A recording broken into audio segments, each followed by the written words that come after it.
Il était une fois, dans un petit village africain, niché entre des collines verdoyantes et des rivières scintillantes, un lieu où la terre respirait la sagesse des ancêtres et les chants des oiseaux accompagnaient le lever du soleil.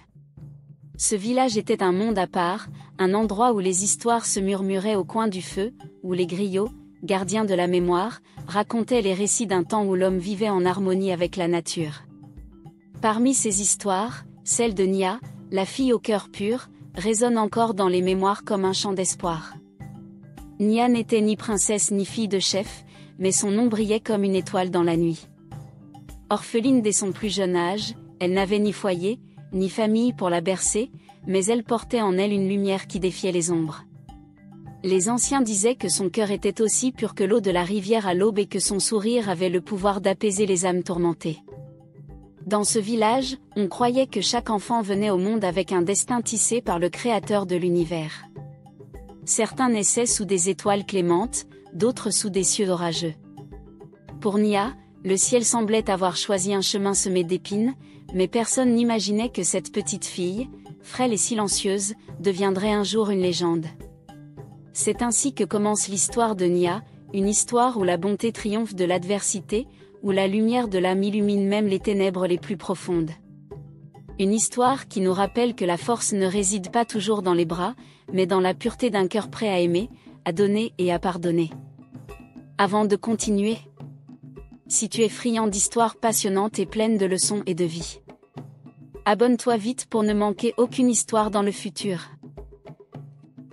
Nia grandit dans les ruelles poussiéreuses du village, là où les maisons en terre cuite s'élevaient timidement sous le ciel ardent. Elle errait pieds nus, vêtue d'une simple robe usée, le regard illuminé par une curiosité insatiable. Malgré son statut d'orpheline, jamais elle ne se plaignait de sa condition. Elle trouvait du réconfort dans les petites choses, le chant des oiseaux au petit matin, la chaleur du soleil sur sa peau, et surtout les souvenirs de sa mère qu'elle gardait précieusement dans son cœur.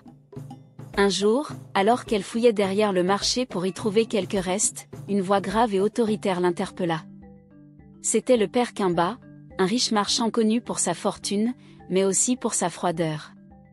Il était accompagné de sa femme, une femme élégante, aux parures d'or scintillantes, mais dont le regard dur glaçait les cœurs. « Qui es-tu, petite » demanda-t-il d'un ton sec. « Je m'appelle Nia » répondit-elle timidement. « Une orpheline, encore une » soupira Théil, agacé. Sa femme, cependant, fixa la petite avec un intérêt étrange. Elle murmura à l'oreille de son mari, et après un long silence, ils décidèrent de ramener Nia chez eux. Ce qui semblait être un miracle pour Nia se révéla rapidement un cauchemar. Les Kimba ne l'avaient pas adoptée par bonté de cœur, mais pour en faire une servante. Dès les premières lueurs du jour jusqu'à la tombée de la nuit, Nia travaillait sans relâche. Elle nettoyait, cuisinait et portait des charges trop lourdes pour ses petits bras. Chaque erreur, aussi infime soit-elle, lui valait des remontrances sévères, parfois même des punitions injustes. Mais malgré tout, Nia ne se laissait pas abattre. Chaque soir, après avoir terminé ses corvées, elle s'asseyait à l'écart, sous le vieux baobab qui se dressait au centre de la cour. Là, elle regardait les étoiles et murmurait des prières au Père de toute créature vivante comme non vivante. « Père glorieux, je sais que tu veilles sur moi. Je ne laisserai pas la colère ou la tristesse noircir mon cœur. Tu m'as appris à rester bonne et généreuse. Je tiendrai cette promesse, quoi qu'il arrive. » Ainsi, Nia garda son cœur pur, même lorsque la vie semblait vouloir la briser. Les jours passaient, et les épreuves de Nia semblaient se multiplier. Les Kimba, insensibles à son jeune âge, ne cessaient de la pousser au-delà de ses forces. Parfois, elle devait se lever avant l'aube pour puiser de l'eau à la rivière, traversant seule des sentiers obscurs où résonnaient les cris lointains des animaux sauvages. Le pot d'argile, souvent trop lourd, blessait ses épaules frêles, mais Nia ne se plaignait jamais. Un matin, alors qu'elle revenait de la rivière, les pieds ensanglantés par les épines, elle croisa un groupe de villageois qui s'étonnèrent de sa condition. Une vieille femme s'approcha et murmura. « Petite, pourquoi es-tu si seule dans cette souffrance ?» Nia baissa les yeux et répondit d'une voix douce. « Je suis forte, tant que je garde la lumière dans mon cœur. Les mots de Nia touchèrent la vieille femme, qui lui offrit une poignée de noix et un peu d'eau. Mais lorsqu'elle revint chez les Kimba avec un léger retard, elle fut sévèrement punie. Ce soir-là, alors qu'elle s'asseyait sous le baobab, des larmes silencieuses coulèrent sur ses joues. Les tâches imposées par les Kimba se faisaient de plus en plus dures. Parfois, ils lui confiaient des corvées absurdes, comme polir leur parure d'or pendant des heures sous un soleil brûlant. D'autres fois, elle devait préparer des festins somptueux pour leurs invités sans avoir le droit d'y goûter. Sa faim, pourtant tenace, ne parvenait pas à éteindre sa générosité. Nia partageait le peu qu'elle pouvait récupérer avec d'autres enfants pauvres du village, qui venaient en cachette la retrouver près du baobab. Les nuits étaient pour elle un refuge, un moment où elle pouvait rêver d'un avenir meilleur.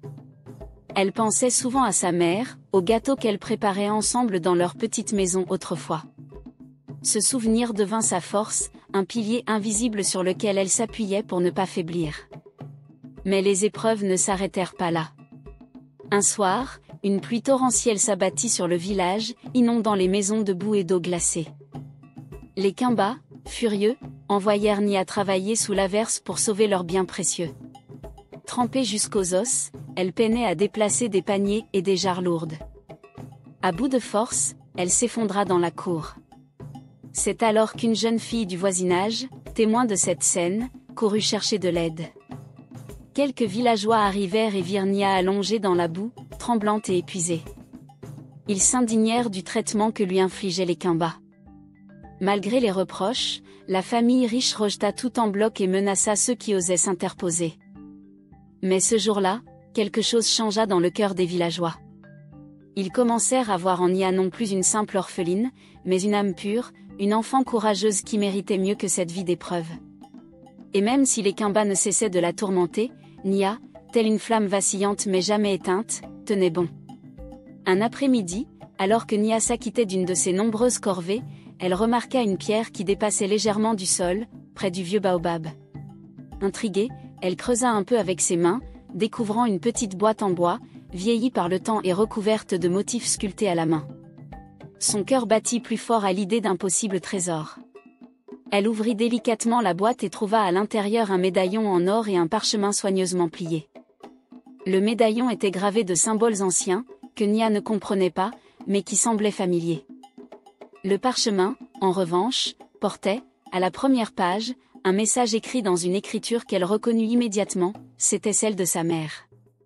Avec des larmes aux yeux, Nia lut les mots qui semblaient traverser le temps pour lui parler.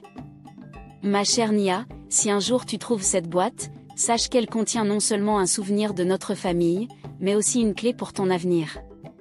Le médaillon que tu tiens t'aidera à te rappeler que la protection et de bénédiction divine est sur toi. Garde-le toujours près de ton cœur. Souviens-toi, comme une loi, que ta force réside dans ta bonté et dans l'amour que tu portes aux autres. Cette loi te guidera, même dans les moments les plus sombres. » Nia serra le médaillon contre son cœur, ressentant une chaleur réconfortante. Ce trésor, bien que matériel, lui rappelait qu'elle n'était pas seule et qu'elle portait en elle l'héritage de l'amour et la générosité. Inspirée par cette découverte, Nia décida qu'elle ne se contenterait plus de survivre. Elle voulait honorer la mémoire de sa mère en construisant quelque chose de significatif. Avec le médaillon autour du cou et le message dans son cœur, elle sentit une nouvelle force grandir en elle. Elle réalisa que ce trésor caché n'était pas seulement un objet, mais un symbole de sa propre valeur et de son potentiel. Les jours qui suivirent, Nia partagea son histoire avec quelques enfants du village, les inspirant à croire en leurs propres rêves, même face à l'adversité. Elle continua à s'asseoir sous le baobab, non plus pour pleurer, mais pour réfléchir à comment transformer sa vie et celle des autres. Le trésor caché, bien que modeste, devint une source infinie de courage pour elle. Ainsi, Nia comprit que le véritable trésor n'était pas dans l'or ou les richesses matérielles, mais dans la force intérieure et l'amour qu'elle portait en elle. Ce fut le point de départ d'une transformation qui allait bientôt changer non seulement son destin, mais aussi celui de tout le village. Après la découverte du parchemin qui était simplement le carnet de recettes de sa mère, Nia ressentit un appel clair, redonner vie à ses souvenirs culinaires pour transformer sa vie. Malgré ses ressources limitées, elle entreprit de fabriquer ses premiers gâteaux avec des ingrédients qu'elle rassembla grâce à l'aide discrète de quelques villageois touchés par son histoire. Les premiers gâteaux furent simples, mais leur saveur était exceptionnelle. Lorsqu'elle apporta ces douceurs au marché, les passants furent immédiatement captivés. Chaque bouchée semblait réchauffer les cœurs, rappelant des souvenirs d'enfance et des moments de joie. Bientôt, les habitants commencèrent à la surnommer Nia aux mains magiques. Avec les modestes revenus de ses ventes, Nia réinvestit dans des ingrédients de meilleure qualité. Jour après jour, elle innovait, ajoutant des touches uniques à ses créations, s'inspirant des fleurs et fruits locaux. Ces gâteaux devinrent si populaires que les villageois affluaient pour les goûter, certains venant de villages voisins. Mais son succès ne se limitait pas aux saveurs. Nia utilisait son commerce comme une plateforme pour soutenir les autres.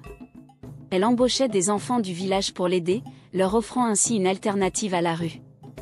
Elle redistribuait aussi une partie de ses gains sous forme de nourriture et d'aide aux plus nécessiteux, consolidant ainsi l'admiration des villageois. En peu de temps, Nia ne fut plus seulement une vendeuse de gâteaux, mais une figure emblématique de résilience et de générosité. Ses succès dépassèrent les frontières du village, et des commerçants des villes environnantes lui proposèrent des partenariats. Nia, fidèle à ses valeurs, refusa de sacrifier la qualité ou l'intégrité de son travail pour des profits rapides. Elle transforma alors le vieux baobab, témoin de ses jours sombres, en un lieu de rassemblement pour le village. Là, elle enseigna aux enfants non seulement ses recettes, mais aussi les leçons de vie transmises par sa mère. Le baobab devint un symbole vivant de la renaissance de Nia et de la communauté qu'elle avait contribué à unifier. Prenons une pause pour aimer la vidéo et déposer un commentaire. Cela nous fera plaisir, merci. Voyant la détermination de Nia et l'éveil progressif de la sympathie des villageois à son égard, les Kimba commencèrent à ressentir une menace latente à leur autorité et à leur image. Leurs anciens alliés, habitués à les flatter, s'intéressaient désormais à l'histoire de la jeune orpheline. Cette popularité naissante irrita profondément le couple, qui décida de prendre des mesures drastiques pour s'assurer que Nia ne leur échappe jamais. Un soir, les Kimba convoquèrent Nia dans le salon principal. Madame Kimba, vêtue de ses plus beaux atours, s'adressa à elle d'une voix mielleuse, une rareté qui fit frissonner Nia. « Nia, commença-t-elle avec un sourire forcé, tu as travaillé dur pour nous, en vérité, nous sommes impressionnés par ta détermination. Nous avons donc décidé de te donner une chance de prouver ta loyauté et de devenir officiellement une membre de notre famille. » Surprise par ce changement de ton, Nia resta silencieuse. Monsieur Kimba ajouta, avec un regard perçant. « Il y a une tâche importante que tu dois accomplir. Si tu réussis, nous te promettons une récompense qui changera ta vie. » Les Kimba expliquèrent ensuite leur plan. Une cargaison précieuse de marchandises leur appartenant avait été volée et cachée dans une forêt voisine, supposément par un groupe de voleurs du village. Ils ordonnèrent à Nia d'aller récupérer ses biens sous prétexte qu'elle passerait inaperçue, grâce à son apparence discrète et à son habitude de se déplacer seule. Nia, méfiante, hésita. Pourtant, elle accepta, sentant qu'elle n'avait guère le choix. Ce qu'elle ignorait, c'est que tout cela n'était qu'un stratagème. Les Kimba avaient monté un faux complot, espérant accuser Nia de vol si elle était attrapée avec la cargaison. Cela leur permettrait de discréditer définitivement l'orpheline auprès des villageois. Guidée par leur servante, Nia se rendit à l'endroit désigné, une clairière sombre à la lisière de la forêt. Elle y trouva un sac rempli d'objets brillants et de tissus luxueux. Mais avant qu'elle ne puisse revenir au village, un groupe de gardes, alerté par les Kimba, surgit de l'ombre. « Arrêtez cette voleuse !» s'écria l'un des gardes. Terrifiée, Nia tenta de se défendre, expliquant qu'elle avait été envoyée par les Kimba. Mais ces paroles tombèrent dans l'oreille d'un sourd. Les gardes la saisirent et la ramenèrent au village, où une foule s'était déjà rassemblée, avertie d'un scandale en préparation. Les Kimba jouèrent leur rôle à la perfection, feignant la colère et la déception. « Nous t'avons accueilli dans notre maison, et c'est ainsi que tu nous remercies ?» hurla Madame Kimba devant l'assemblée. Les villageois, cependant, ne furent pas aussi crédules que les Kimba l'avaient espéré. Plusieurs d'entre eux prirent la parole pour défendre Nia, évoquant sa bonté et son travail acharné. Une vieille femme du village, témoin des souffrances de la jeune fille, déclara fermement. « Si Nia est une voleuse, Pourquoi aurait-elle partagé le peu qu'elle avait avec les enfants pauvres? Cette accusation est un mensonge. Sous la pression des habitants, les gardes furent contraints de relâcher Nia. Pour la première fois, les Kimba sentirent leur emprise sur le village vaciller. Leur piège avait échoué, mais l'incident marqua un tournant décisif. Les villageois étaient désormais unis dans leur soutien à Nia, et les Kimba commencèrent à perdre leur autorité morale. Cette épreuve, bien que douloureuse, renforça Nia dans sa détermination à changer sa vie et à prouver que la vérité et la bonté triompheraient toujours de l'injustice. Nia décida de se consacrer entièrement à une nouvelle mission, transformer ses talents et sa lumière intérieure en une source de changement. Inspirée par le trésor qu'elle avait découvert et le carnet de recettes de sa mère, elle entreprit de confectionner les fameux gâteaux du bonheur. Grâce à son lien avec les villageois et à leur soutien grandissant, elle réunit en plus de ses ingrédients habituels d'autres ingrédients des contrées lointaines, souvent donnés par des familles et des voyageurs. Les nouveaux gâteaux qu'elle créait, simples mais empreints de soin et d'amour, devinrent rapidement enivrants et célèbres dans toutes les contrées avoisinantes. Leur goût délicat semblait contenir une magie qui réchauffait les cœurs. Les villageois affluaient pour acheter ou échanger ces douceurs, reconnaissant non seulement le talent de Nia, mais aussi son courage. Bien qu'ayant des boutiques partout dans les contrées avoisinantes, le vieux baobab, autrefois son refuge solitaire, resta toujours le lieu de rassemblement favori où les habitants venaient déguster ses créations, partager leurs histoires et puiser l'espoir. Les Kimba, voyant la popularité de Nia grandir, tentèrent à nouveau de la discréditer. Mais leur manigance était désormais visible aux yeux de tous. Leur statut de figures influentes du village s'effondra, d'autant plus que plusieurs villageois témoignèrent de leurs abus envers la jeune fille. Isolés et démunis de leur autorité morale, ils quittèrent le village, incapables de soutenir le regard accusateur des habitants. Libérée de l'ombre des Kimba, Nia continua à prospérer. Avec les économies accumulées grâce à ses gâteaux, elle ouvrit un petit atelier de pâtisserie près de la place centrale du village. Mais ce n'était pas qu'un simple commerce, c'était un lieu où les enfants orphelins et les plus démunis trouvaient refuge, nourriture et apprentissage. Nia devint une figure emblématique, connue pour sa sagesse et sa générosité. Chaque dimanche, elle organisait des rassemblements sous le baobab pour enseigner aux enfants l'importance de la bonté, du pardon et du travail collectif. Elle devint un archétype de force, de persévérance et d'amour.